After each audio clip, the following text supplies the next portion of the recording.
प्रभु जीशु ख्रीष्ट अति बहुमूल्य नाम संपर्क इंडिया द्वारा प्रस्तुत कार्यक्रम नुआ सकाळ आशार आज अध्याय में आपण स्वागत जनाए।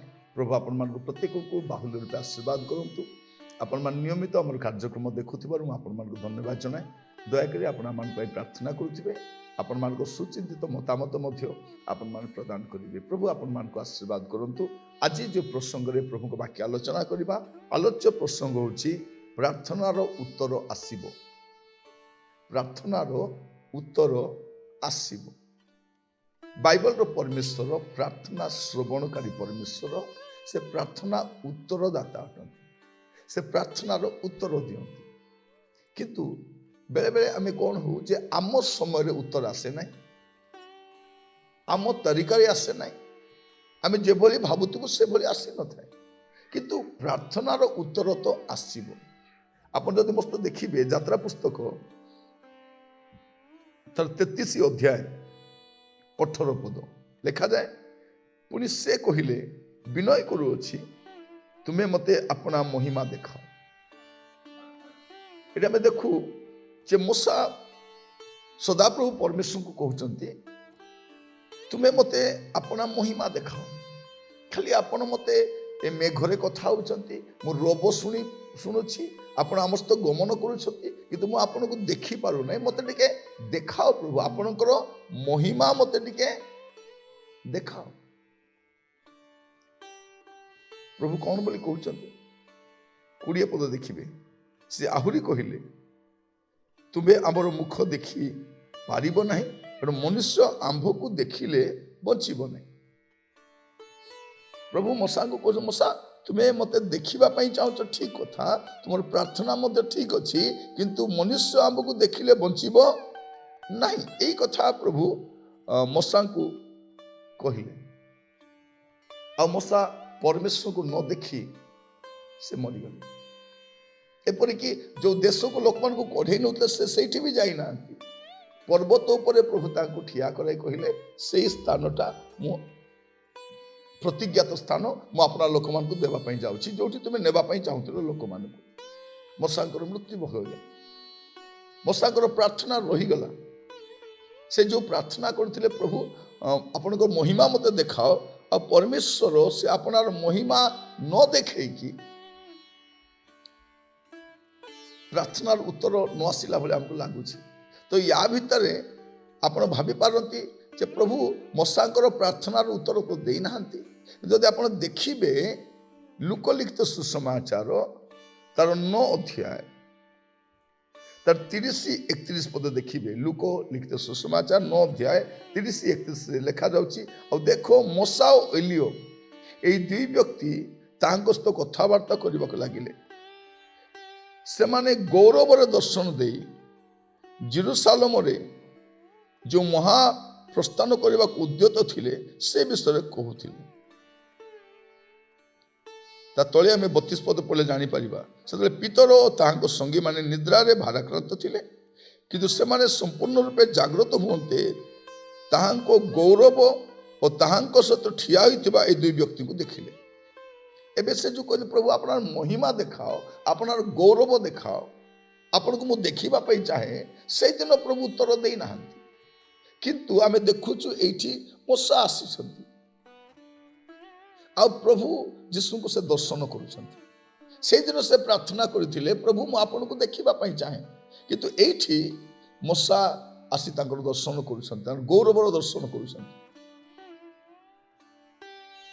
यात्रा पुस्तक तार 33 अध्याय ଆଉ ଏ ଲୁକ 9 ଅଧ୍ୟାୟ ମଧ୍ୟରେ ଯେଉଁ ବ୍ୟବଧାନ ଅଛି ସମୟର, ତାହା 1500 ବର୍ଷର ବ୍ୟବଧାନ ଅଟେ।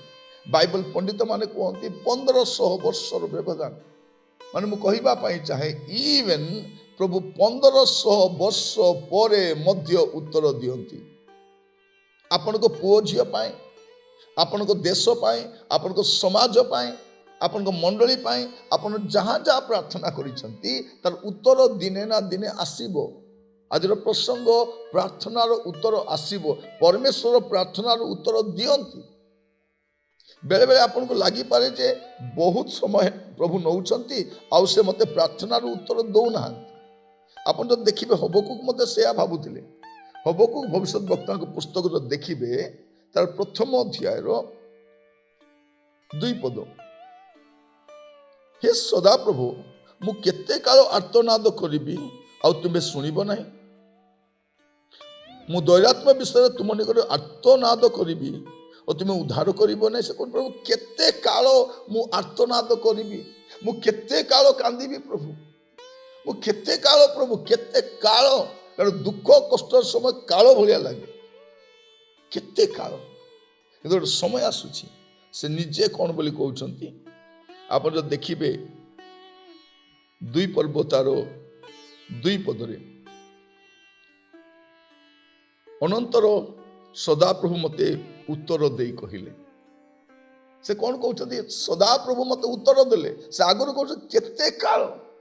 ମୋର ପ୍ରିୟ ଭାଇ ଭଉଣୀ ମାନେ, ମୁଁ ଆପଣମାନଙ୍କୁ କହି ରଖେ, ଆପଣମାନେ ଗୁଡ଼ିଏ ବିଷୟ ପାଇଁ ପ୍ରାର୍ଥନା କରୁଛନ୍ତି। ଆପଣଙ୍କ ପୁଅ ଝିଅଙ୍କ ପାଇଁ, ଆପଣଙ୍କ ସମାଜ ପାଇଁ, ଆପଣଙ୍କ ପରିବେଶ ପାଇଁ, ଗୁଡ଼ିଏ ବିଷୟରେ ପରିବର୍ତ୍ତନ ପାଇଁ ଆପଣ ପ୍ରାର୍ଥନା କରି ଆସୁଛନ୍ତି। କିନ୍ତୁ ଆପଣ ଏବେ ପର୍ଯ୍ୟନ୍ତ ଉତ୍ତର ଦେଖିନାହାନ୍ତି। ହୁଏତ କେତୋଟି ବିଷୟ ଆପଣଙ୍କ ଜୀବନ କାଳରେ ଦେଖିବେ, ଆଉ କେତୋଟି ବିଷୟ ଆପଣ ସ୍ୱର୍ଗରେ ଥାଇକି ଦେଖିବେ। ମନେ ରଖିଥାନ୍ତୁ, ବାଇବଲର ପରମେଶ୍ୱର ଉତ୍ତର ଦିଅନ୍ତି। ତାଙ୍କ ପାଖରେ ଅସମ୍ଭବ କିଛି ନାହିଁ। ଆମେ ଚାହୁଁଛୁ କ'ଣ? ମୋ ସମୟରେ ଉତ୍ତର ଆସୁ। ପ୍ରଭୁ ବେଳେ ବେଳେ ବିଳମ୍ବରେ ଉତ୍ତର ଦିଅନ୍ତି।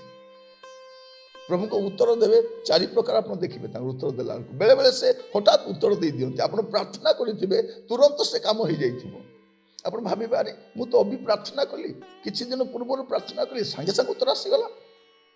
ଆଉ ବେଳେବେଳେ ଆପଣ କଚାଡ଼ି ହେଇ ପ୍ରାର୍ଥନା କରୁଥିବେ, ଆପଣ ଉପବାସ ପ୍ରାର୍ଥନା କରୁଥିବେ, ଆପଣ 100 ଜଣକୁ ଜଣାଉଥିବେ, ମଣ୍ଡଳୀରେ ଜଣାଉଥିବେ, ଆପଣ ଅନ୍ୟମାନଙ୍କୁ ପ୍ରାର୍ଥନା ନିବେଦନ ପଠାଉଥିବେ, କିନ୍ତୁ ସେମାନେ ପ୍ରାର୍ଥନା କଲେ କି ଆପଣ ପ୍ରାର୍ଥନା କଲେ ବା ଉପବାସ ପ୍ରାର୍ଥନା କଲେ ମଧ୍ୟ ଉତ୍ତର ଆସୁନଥିବ।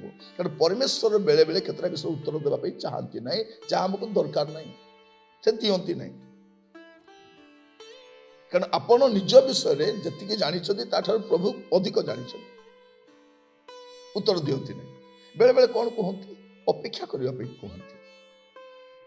ମୂଷା ପ୍ରାର୍ଥନା କଲେ, କିନ୍ତୁ 1500 ବର୍ଷ ପରେ ମଧ୍ୟ ସେ ଉତ୍ତର ପାଉଛନ୍ତି। ଆପଣଙ୍କର ମୋର ଉତ୍ତର ଏତେ ବିଳମ୍ବ ହେଇନପାରେ, କିନ୍ତୁ ଆମେ ଉତ୍ତର ତ ପାଇବା। ମୂଷା 1500 ବର୍ଷ ପରେ ପ୍ରଭୁଙ୍କର ଗୌରବ ଦର୍ଶନ କରିଛନ୍ତି, ଆଉ ଏବେ ସେ ମୃତ୍ୟୁଭୋଗ କରିବେନି। କିନ୍ତୁ ତାର ପ୍ରାର୍ଥନାକୁ ପ୍ରଭୁ ସ୍ମରଣ କଲେ, ତାର ଗୌରବ ତାଙ୍କୁ ଦେଖେଇଲେ। ଆଉ ଚତୁର୍ଥରେ ପ୍ରଭୁ କେମିତି ଉତ୍ତର ଦିଅନ୍ତି? ବେଳେବେଳେ ଆପଣ ଯାହା ମାଗିନଥାନ୍ତି ତାଠାରୁ ମଧ୍ୟ ଭଲ ବିଷୟ ଦିଅନ୍ତି। ସେ କୁହନ୍ତି, ପୁଅରେ ଝିଅରେ, ତୁ ଯାହା ପ୍ରାର୍ଥନା କରିଥିଲୁ ତାଠାରୁ ମୁଁ ବେଟର ବିଷୟ ତୋ ପାଇଁ ରଖିଛି, ତାଠାରୁ ଉତ୍ତମ ବିଷୟ ତୋ ପାଇଁ ମୁଁ ରଖିଛି, ଆଉ ସେଇଟା ଆପଣଙ୍କ ପାଇଁ କରିବି। ସେ ଉତ୍ତର ତ ଦେବେ। ତେଣୁ ଆପଣ ବିଚଳିତ ହୁଅନ୍ତୁ ନାହିଁ। ଆସନ୍ତୁ ପ୍ରାର୍ଥନା କରିବା। ଅନୁଗ୍ରହକାରୀ ପିତା ପରମେଶ୍ୱର, ଆମେ ଆପଣଙ୍କ କତିକି ଆସୁଛୁ। ପ୍ରଭୁ ବେଳେବେଳେ ଆମେ ପ୍ରାର୍ଥନା କରି ନିରାଶ ହେଇଯାଉଛୁ, ଭାଙ୍ଗି ପଡ଼ୁଛୁ, ଉତ୍ତର ଆସିବାର ବିଳମ୍ବ ହେଲେ। ମୁଁ ପ୍ରାର୍ଥନା କରୁଛି ପ୍ରଭୁ, ଆମ ପ୍ରତ୍ୟେକଙ୍କୁ ସାହାଯ୍ୟ କରନ୍ତୁ, ଯେପରି ଆଗାମୀ ସମୟରେ ପ୍ରଭୁ ଆମେ ପ୍ରାର୍ଥନାରେ ମନୋନିବେଶ କରିବୁ, ଆଉ ପ୍ରାର୍ଥନା କରି ଏ ଭରସା ରଖିବୁ ଯେ ଆପଣ ଉତ୍ତର ଦେବେ। କାରଣ ଆପଣ ଉତ୍ତର ପ୍ରଦାନକାରୀ ପରମେଶ୍ୱର ଅଟନ୍ତି। ଆପଣଙ୍କ ନାମର ଜୟଗାନ ହେଉ, ସ୍ତୁତି ହେଉ। ପ୍ରାର୍ଥନା ଶୁଣିଥିବାରୁ ଆପଣଙ୍କ ଅଶେଷ ଧନ୍ୟବାଦ ଦେଇ ପ୍ରାର୍ଥନାଟି ମୋର ପ୍ରାଣର ପ୍ରିୟ ଯୀଶୁଙ୍କ ନାମରେ ମାଗିଲି, ଆମେନ୍।